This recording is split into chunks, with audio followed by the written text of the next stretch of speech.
আইন শৃঙ্খলা পরিস্থিতি ঠিক রাখা যে কি কষ্টকর আপনারা নিজেরই তার এক্সাম্পল। এই যে আপনাদের এই অল্প একটু কথা বলার জন্য আপনাদের অর্গানাইজ করতে কীরকম সমস্যা হয়, আর আপনারা একসাথে হইতেও কিন্তু কি সমস্যা হয়। পুরা এই দেশের লোক এই 18 কোটি লোকের পুরা আইন শৃঙ্খলা রক্ষা করা কিন্তু এরকম হয়েছে সমস্যা। এখানে আছে যেমন আমার এখানে আসার মেইন উদ্দেশ্য হলো তাদের থাকা এবং খাবার অবস্থাগুলি দেখার জন্য।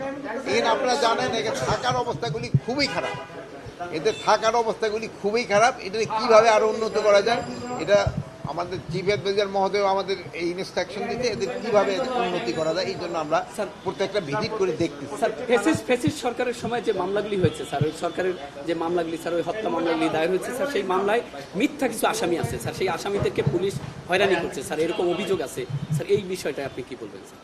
মিথ্যা মামলা যেন হয়রানি না করা হয় এই জন্য কিন্তু পুলিশের অনেক আগে থেকে ইনস্ট্রাকশন দেওয়া হচ্ছে, মিথ্যা মামলা যেন হয়রানি না করা হয়। আপনারা আমরা যে অবস্থায় আইন শৃঙ্খলা পরিস্থিতি পেয়েছি ওর থেকে তো উন্নতি হয়েছে না, আস্তে আস্তে তো উন্নতি হচ্ছে।